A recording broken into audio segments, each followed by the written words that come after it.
Të lejimi përdorimit të bazave britanike për operacione ushtarake vendosën Londrën disi më pranë vijës së zjarrit. Nëse këto baza goditen sërish, a do detyrohet Britania ndoshta të hyjë drejt për drejt në këtë konflikt? Britania është drejt për drejt e kyçet në këtë konflikt. Britania është një kukull e Izraelit, kryeministri Steinmeier është një çikull dhe gjatë gjithë kësaj periudhe është përpjekur që t'i ndihmoj Izraelit. Mirë po kuptohet për shkak të arsyeve të popularitetit të tij në politikën e Britanisë së Madhe, ku sipas sondazheve të fundit ai gëzon reputacion diku 9% të popularitetit në elektoratin britanes dhe pasi që u dëshmua se shumë anëtarë të qeverisë apo bashkëpunëtorë të tij ishin në dosjen Epstein, populariteti i tij është rrëzuar shumë dhe ai nuk mund drejt për drejt që të thotë që ne do të hyjmë në këtë luftë, po do të gjeni arsyetime të ndryshme, fjala se Irani i ka sulmuar bazat ushtarake britanike, po pavarësisht se a do ta thotë hap razi apo jo, aeroplanët e Britanisë janë duke ndihmuar Izraelin që të mbrohet nga raketat e Iranit dhe kuptohet që Britania është pjesë e aleancës Izraelit SHBA-s, se kjo luftë nuk është vetëm luftë SHBA Izrael dhe Iran, po është NATO në përgjithësi, së bashku me Izraelin kundër Iranit, me përjashtim të Turqisë, këtu kuptohet se Turqia nuk bën pjesë në aleancën e NATO-s kundër Iranit, dhe ende jemi në fillim të luftës, 3 ditë ka filluar. Do të shiqojmë se si do të vazhdoj, por janë lajmet e mira. Irani është duke ngadnjur, sot kemi rrëzimin e aeroplanëve ushtarak të amerikanëve në Kuvajt dhe Izraeli është i gjithë në flak, ka cenzurë të madhe, dëmet janë të mëdha dhe shpresojmë që radha ju vinë dhe planbajtësve amerikanë, të cilat janë larguar diku 1200 kilometra prej Iranit dhe frikojnë që të afrohen, ose shpejti do të shiqojmë edhe zhytjen e aeroplanbajtësve amerikanë që e kërcënojnë Iran. E qartë. Zoti Daudi, nga ana tjetër, nëse do të destabilizohet transporti i naftës, mendoni se do të përballet bota me një krizë energjetike të menjëhershme? Po kjo është edhe arsyeja pse besoj që sot është mbyllur berza. Janë lajmet e fundit që lexova dje se nuk do të hapet berza në Amerikë dhe arsyeja kryesore është për shkak se do të bëhet çmimi shumë i lartë i naftës, do të afusë në një krizë ekonomike dhe kuptohet që kemi lajmet se Irani dje i kishte bombarduar 3 tanker me naftë, një të Britanisë dhe 2 të Amerikës, dhe dëmi i tyre për secilin është diku $300 milion për çdo tanker. Kjo pse është kështu? Për shkak se një tanker mban diku 2 milion barel naftë dhe ajo me çmimin e re që do të jetë $100 bareli, do të kushton $200 milion vetëm nafta në tanker dhe 100 milion të paktën kushton tankeri, pra 300 milion. Pra 3 anije, diku $1 miliard dëm është bë,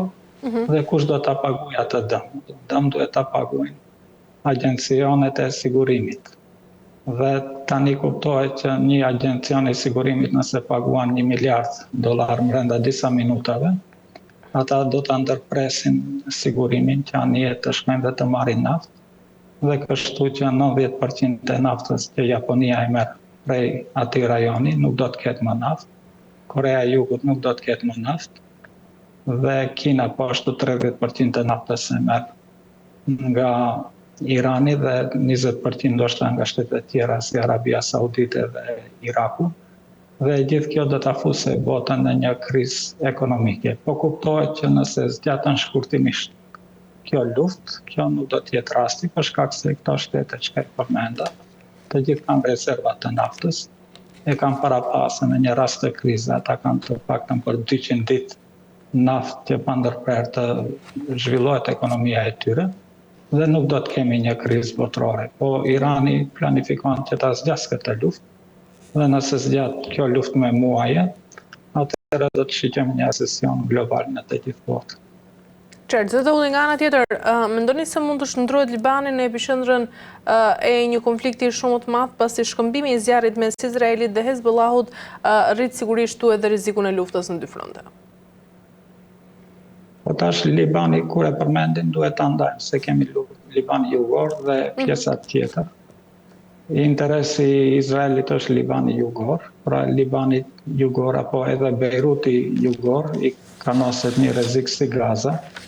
Pra ata do të përpiqen që ta rrafshojnë të paktën Beirutin jugor atje ku jeton popullata shiite dhe ku është aktiv Hezbollahu, që ta shkatrojnë që të gjithë dhe mundësisht edhe ta okupojnë. Përpjekja e tyre në këta 2 vite ka qenë e madhe, edhe pse ka pas një pushim mes Hezbollahut dhe Izraelit. Izraeli pa ndërprerje ka sulmuar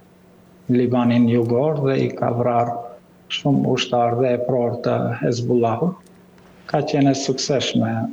përpjekjet e Izraelit për ta dobësuar Hezbollahun. Mirë po gjithmonë kemi surpriza, për shkak se Hezbollahu, ushtarët e tyre janë luftëtar të vërtet, dhe në një përpjekje të Izraelit që ta okupojë përsëri Libanin mund të dështoj, po jo vetëm ato, nëse raketat e Iranit kanë efekt të madh në Izrael, ka mundësi që kamësoria e Hezbollahut të hyjë në veri të Izraelit dhe të filloj të çliroj qytetet e Palestinës nga okupimi i Izraelit dhe nga shteti sionist, ashtu si kur bëri Hamasi në 8 tetor apo 7 tetor 2023, një rrezik i tillë i ka nosur tani Izraelit në pjesën veriore të kufit. Zoti Daudi, nga ana tjetër, a mundet ky konflikt të shkaktojë dhe goditje zinxhir në tregjet financiare dhe inflacion të ri global? Po, mund të ndodhë. Se nëse çmimi tani pjesa e parë një barel naftë ishte $76. Prandaj është kjo arsyeja pse u mbyll edhe borza, nuk e di a janë mbyll në të gjithë botën apo vetëm në Perëndim. Të paktën do të jetë $100 bareli, dhe kur hyn çmimi i naftës shumë i lartë, atëherë kompanitë apo fabrikat e ndryshme ndërpresin prodhimin, për shkak se kostoja bëhet shumë e madhe dhe kuptohet që kur nuk ka prodhim, kemi inflacion, për shkak se mallra kemi pak në treg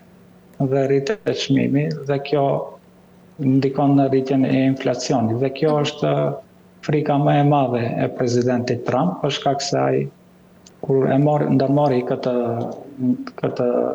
ekspedit ushtarake pa lejen e Senatit dhe Kongresit Amerikan,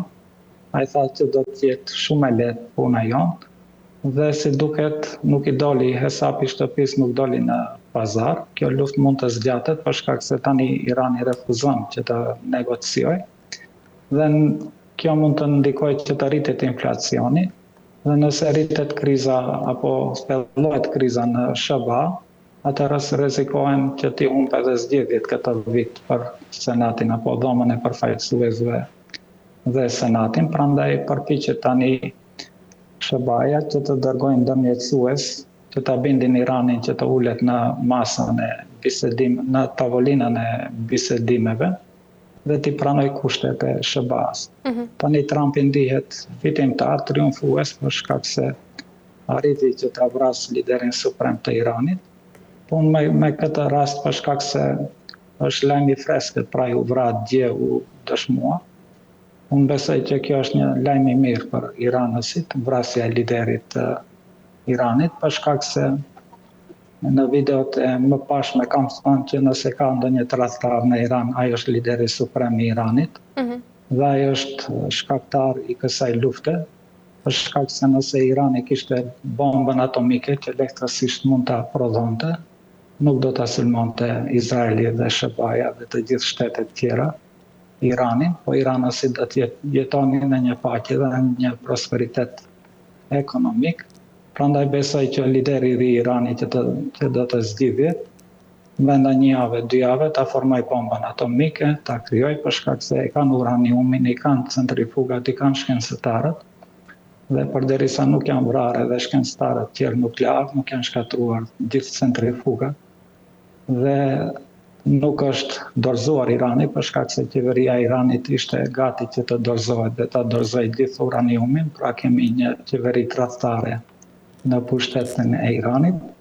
Shpresoj që garda revolucionare ta marrë pushtetin dhe të bëhen seriozisht, se ajo që ka ndodhi Iranit para 2 ditëve ishte një komedi e vërtet, por për shkak se u vran njerëzit apo politikanët mund të quhet një tragjedi komedi, për shkak se brenda 60 sekondave u vra ministri i mbrojtjes, u vra general lejtanti ushtrisë, u vra